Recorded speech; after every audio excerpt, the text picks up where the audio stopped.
maqaan keessan eenyu jedhamtu eessarraa dhuftan gochaa ilmi waaqayyoo lafa kanatti isinii godhe dhugaa ba'a? Maqaan koo Lalisee Araarsaati. Kanan aladhuu Gandalooyyaa Maloolee godina Shaambuu kanan jiraachaa jiru Sulula Fincawaati.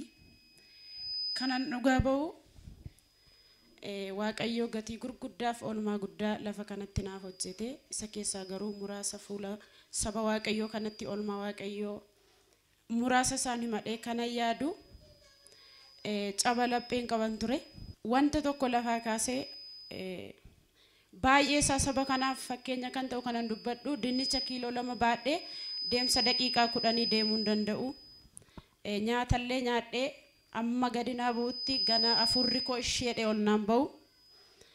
Fayyuudhaaf kanan dhufe gara lafa kanaa utuu hin taane Churchii Araaraan deeme warri gastaawosiin gallee taraan qabannee deemnee jechuudha. Achumaatii safaruma sana algaa qabannee bullee naannoo sa'atii 7tti kaanee taraa qabannee yommuun ilaalu warri dhukkuba qabdan asiin galaammoodhame dhukkubni koo fuula namaatti baay'eensa dhukkubsataayuu fakkaadhu jechuudha. Akkuma namman argitan kana kaan isaanii maraatuudha, kaan isaanii immoo baatamanii dhufu. Adaraa kan siniin jennu warri of dandeessanii deemtan asiin galaannan fedha waaqayyoo ta'e asumaanan fayyadhee nan deeme.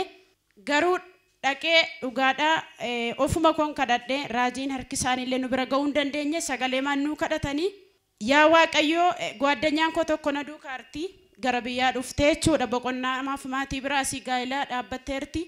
Ishee duukaa lafa kana nan dhufe maayedhen biyya sanatti deebi'een galaa fayyuuf erga manaa ba'ee sagantaa dhaqxee dhufte yommuu naan jedhan afurri koo bahaan jiru ammattiyyuu xubbuma kootu garmalee ta'e moo waaqayyo maaliif nan fayyisne biyya sanatti deebi'ee galuun naaf hin maloonnaan roobii sagantaan lafa kana jira nutti hin fakkaanne kan nu dhufne guyyaa biraadha. Konferensiin guyyaa 3f jirannaan hojiin keessa haafu wanti si darbu si haa darbu dhuguma lafa sana deemtee dhibee kee baatteen galtu naan jettee gwaddanyaan koo mallee lafa kana jirti.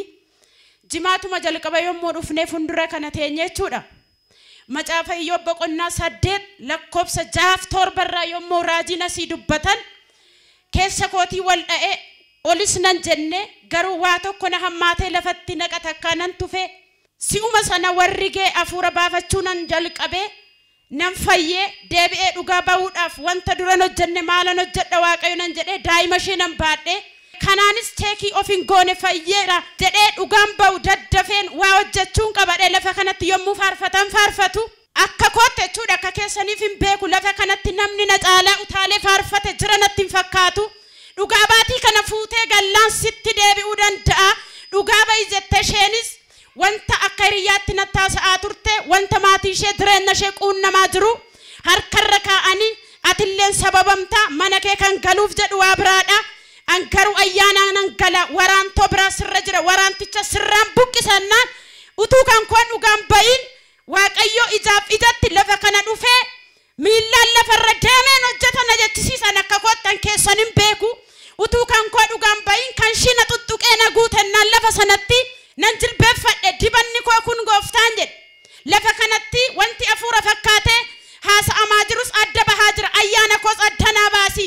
Anaan garuu guyyaa 3 kana gidduutti wanti narra jiru kun dibata waaqayyoo miti yoo ta'e hafuura hamaadha yoo ta'e lafatti afaan haaraafillee ergaan seexanaa adda ba'u kan adda naa baasi nan jedhee nan galee kaleessa dhugaa baatii kana fiduudhaaf turre iddoo biraa deemnee garuu dhugaa baatii kana ani qorumsa abbaa manaa korra ga'e dhiisee si duukaa nan dhaqa fuuteen galiin dhugaa ba'ii dhibee keessa gatte sana saba waaqayyo funduratti dhugaa ba'e nan dhufe amma dhugaa rabbii faarfadhoottan nan faarfadhaa akka duran taanes ta'uu danda'a.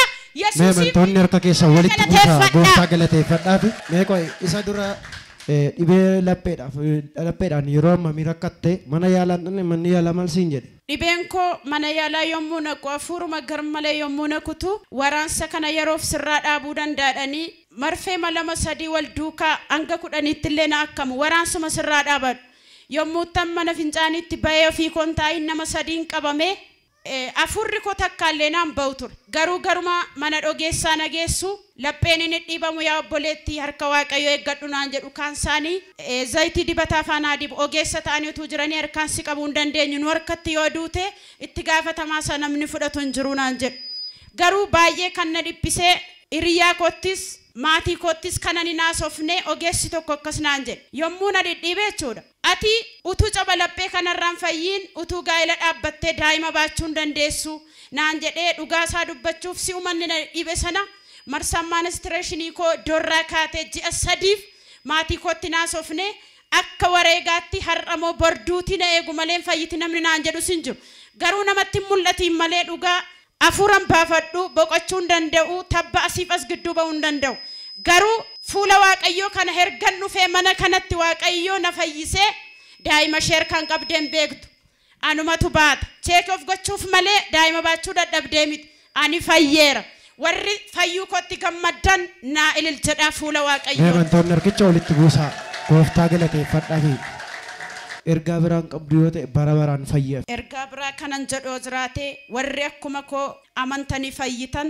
unutu haala laalaa iddoo gurguddaa haalaaf mana laallee bakkaaf yeroo ilaallee fagina karaa laalla malee akka namaatti haalli kun mijataa miti ani kanan jedhu waanan hojjedhu keessaa dhugaa dubbachuuf si'uman fayya sanatti waldaa sanatti qabameen Lesturoo ta'u maaloo cabalaphee korraa yoon fayyee ji'a 2 ji'a 3 hin jedhu kanan hojjedhu mana waaqayyoo fan kenna kanan jedheeru gooftaan si haa eebbisu eebbifame bara baraan fayyaa